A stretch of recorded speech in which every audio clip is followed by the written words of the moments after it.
एक बेटी जिसके हाथ में टेनिस का रैकेट था, आंखों में सपना था और जो हर दिन बहुत सारे नए स्टूडेंट को सिखाती थी, तो छोटी छोटी सी खुशियों पर खुश हो जाती थी। लेकिन उसका सपना उसके अपनों ने ही कुचल दिया।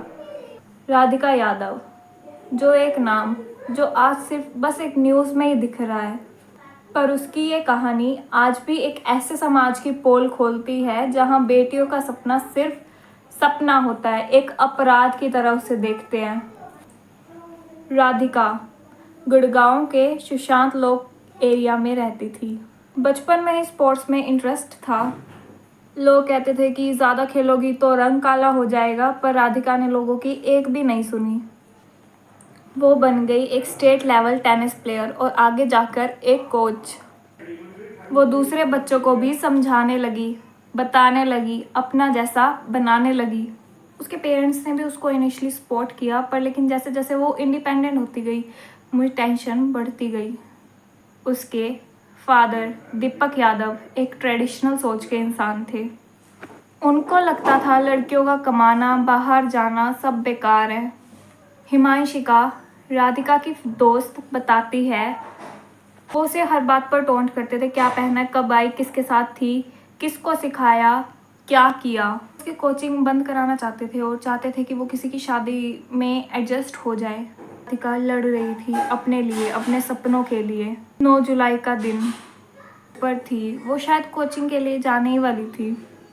अब उसके पापा आए, किसी को भी कुछ नहीं पता था और फिर 5 बार गोली चली। दीपक यादव जी ने गोली चलाई और फिर बस चुप हो गए। उन्होंने सबसे पहले अपने भाई को फ़ोन किया कि मैंने राधिका को मार दिया है और फिर खुद ही जाकर पुलिस को सरेंडर कर दिया। ये कहानी सिर्फ राधिका की नहीं, ये कहानी हर एक उस लड़की की है जो अपना सपना जीना चाहती है, के घर वाले उसे जीने नहीं देते। उसके कपड़ों से प्रॉब्लम है, कभी उसके करियर से और कभी उसके घर से बाहर जाने से। और लड़की स्ट्रोंग हो तो कुछ लोगों के लिए ईगो का अटैक बन जाती है। वो नहीं चाहते कि वो लड़की अपना डिसीजन ले, वो खुद की आवाज़ पे खड़ी हो, उसकी आवाज़ निकले। दीपक यादव को अरेस्ट कर लिया, केस कोर्ट में चला गया है, एविडेंस कलेक्ट हो रहे हैं। लेकिन क्या ये काफ़ी है? सिर्फ अरेस्ट होने से एक लड़की के सपने वापस आ सकते हैं? नहीं। सिस्टम, माइंडसेट दोनों को ही बदलना होगा। हर गाली अब्यूज़ नहीं होती। कभी कभी तेरे काम का क्या फ़ायदा है, बाहर वाले क्या कहेंगे, शादी के बाद सब ठीक हो जाएगा, ये सब एक अब्यूज़ है। इमोशनली डैमेज भी उतना ही हमें डैमेज करता है जितना फिज़िकल। आप या आपके जानने वाले भी इमोशनली या फिर फिज़िकली डैमेज हो रहे हैं तो प्लीज़ हेल्प कीजिए। हेल्पलाइन नंबर 181 को छीनिए मत, और अगर किसी की हेल्प कर सको तो ज़रूर करो।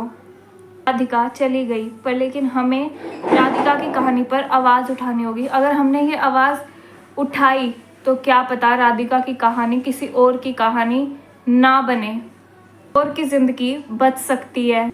उसको याद रखो, उसके सपनों को याद रखो और सोसाइटी से पूछो कि लड़कियों का जीना कब तक इतना महंगा होगा। पसंद आई हो तो लाइक करो, सब्सक्राइब करो, और वीडियोस और रियल स्टोरीज़ के लिए याद रखो, आवाज़ उठाना एक जिम्मेदारी है।